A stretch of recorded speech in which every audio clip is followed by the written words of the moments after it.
जैसा कि हम सभी जानते हैं कि अल्लाह ताला की बेशुमार कुदरत के करिश्मे इस दुनिया के अंदर मौजूद हैं। अल्लाह की कुदरत के कुछ करिश्मे तो ऐसे हैं जो हमें इंसानी आंखों से दिखाई दे जाते हैं, लेकिन कुछ कुदरत के करिश्मे ऐसे भी हैं जो हमारी आंखों से ओझल हैं। और आज की हमारी इस वीडियो में हम आपको अल्लाह ताला के ऐसे ही कुदरत के करिश्मों के बारे में बताने वाले हैं। अल्लाह ताला की जितनी भी मखलूक इस दुनिया के अंदर मौजूद है, अल्लाह पाक ने उसे किसी न किसी खासियत से नवाजा है। साथ ही अगर हम बात करें इंसानों की, तो इंसान अल्लाह ताला की बनाई हुई सबसे ज्यादा अक्लमंद और समझदार मखलूक में से एक है। अल्लाह ताला ने तरह तरह की खूबियां इंसानों को दी हैं। उसी में से एक खूबी है बात करना, जिसके जरिए इंसान अपनी हर परेशानी, सुख दुख एक दूसरे से बांट सकता है। इंसानों के अलावा भी जब हम किन्हीं दो जानवरों को आपस में बोलते हुए देखते हैं, तो हमें ऐसा पता चलता है कि वो एक दूसरे से बात कर रहे हैं। हम उनकी जबान तो नहीं समझ सकते, लेकिन अल्लाह ताला ने उन्हें इस खूबी से नवाजा है कि वो अपने जैसे जानवरों से अलग जबान में बात कर लेते हैं। लेकिन क्या आपको ये बात मालूम है कि अल्लाह ताला ने अपनी इस नेमत से पेड़ पौधों को भी नवाजा है? जी हाँ, ये बात सुनने में तो काफी ज्यादा अजीब लग रही होगी, लेकिन ये हकीकत है कि अल्लाह पाक ने बात करने की कुव्वत पेड़ पौधों को भी अता की है। बस फर्क इतना है कि हम पेड़ पौधों की जबान को समझ नहीं सकते, लेकिन पेड़ पौधे आपस में बात करते हैं। अब पेड़ पौधों में ये बात किस तरह होती है, इसे जानने के लिए आप हमारी इस वीडियो को आखिर तक जरूर देखिएगा। दोस्तों, ये वीडियो बहुत ही दिलचस्प है और इस वीडियो को बनाने में बहुत मेहनत भी लगी है, इसलिए इस वीडियो को एक लाइक जरूर करते चलिएगा और कमेंट में सुभान अल्लाह जरूर लिख दीजिएगा। दुनिया में जितने भी पेड़ पौधे मौजूद हैं, उन सभी की अपनी एक अलग जबान है। इस जबान के जरिए वो एक दूसरे से बात करते हैं, और सिर्फ बात ही नहीं, पेड़ पौधे कई ऐसे काम कर सकते हैं जिसके बारे में इंसानी अक्ल नहीं जानती। हमारी इस दुनिया के ऊपर अल्लाह पाक के बनाए हुए 1 बिलियन से भी ज्यादा पेड़ पौधे मौजूद हैं। साथ ही इस दुनिया में अल्लाह के बनाए पेड़ों की कई मुख्तलिफ किस्में मौजूद हैं।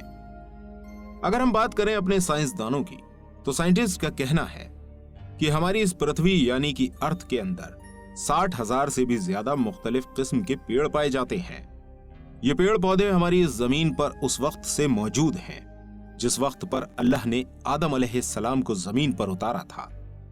अल्लाह की बनाई हुई कई मखलूक ऐसी हैं जो इस जमीन पर पैदा हुई हैं और खत्म भी हो चुकी हैं। कई सारे जानवर ऐसे हैं जो आज के वक्त में जमीन पर मौजूद नहीं हैं, लेकिन पेड़ हमेशा से ही हमारी जमीन पर मौजूद थे और आज भी मौजूद हैं। जितने भी पेड़ पौधे जमीन पर मौजूद हैं, वो किसी न किसी तरह से एक दूसरे से जुड़े रहते हैं। और सिर्फ पेड़ पौधे ही नहीं, बल्कि इस जमीन पर अल्लाह की जितनी भी मखलूक मौजूद हैं, वो किसी न किसी तरह से एक दूसरे से जुड़ी हुई हैं। अल्लाह ने इस दुनिया का निजाम इस तरह से ही बनाया है। इस दुनिया में कई ऐसे जानवर हैं जो घास फूस पेड़ पौधे खाते हैं, और कई जानवर ऐसे भी हैं जो घास फूस पेड़ पौधे खाने वाले जानवरों को खाते हैं।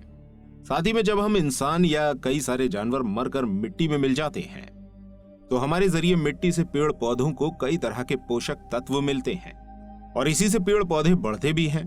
ये बात साइंसदानों ने बताई है कि पेड़ पौधे आपस में बात अपनी जड़ों के जरिए करते हैं, और इसी बात के जरिए पेड़ पौधे एक दूसरे को पनपने में भी मदद करते हैं। इस दुनिया में जितने भी मुख्तलिफ किस्म के पेड़ पौधे हैं, वो एक खास तरह के जरासीम के जरिए एक दूसरे से जुड़े रहते हैं, जिसे साइंसदानों ने फंगी का नाम दिया है। ये फंगी नाम का जरासीम पेड़ पौधों की जड़ और मिट्टी में पैदा होता है और इन दोनों के साथ मिलकर बात करता है।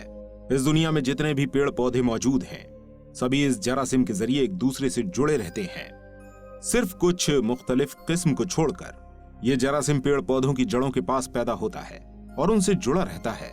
ये पेड़ों की जड़ों के अंदर जाते हैं और फिर उनसे बातचीत करते हैं। ये बातचीत हमारी तरह की बातचीत नहीं है।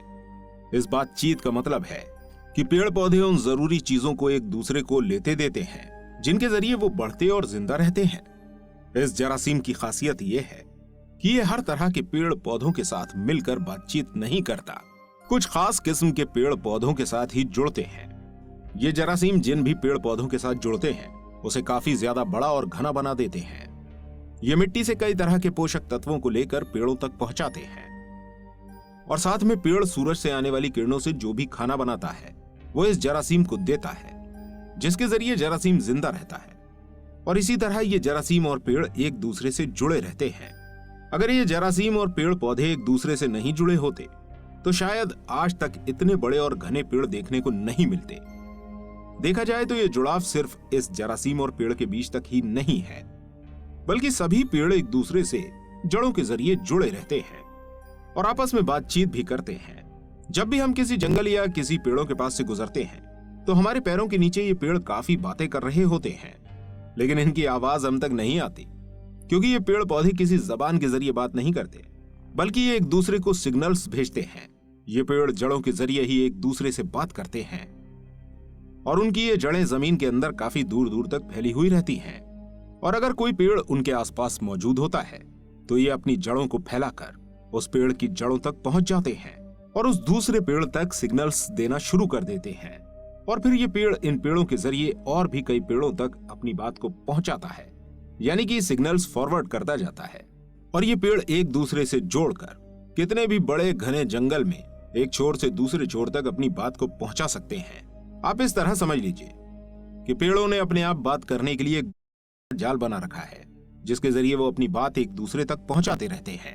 दोस्तों, अब आप सोच रहे होंगे कि आखिर ये पेड़ आपस में बात करते किस लिए हैं?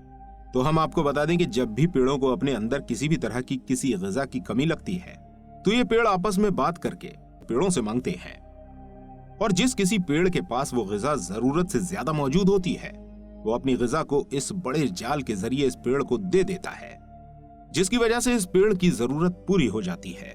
इसका मतलब ये है कि खुद को जिंदा रखना और अपने लिए जरूरी ग़िज़ाओं को हासिल करने के लिए ये पेड़ एक दूसरे तक अपने सिग्नल्स फॉरवर्ड करते हैं। साथ ही में जो नए पौधे बनते हैं उन्हें भी ये ग़िज़ाएं पेड़ अपनी जड़ों के जरिए पहुंचाते हैं।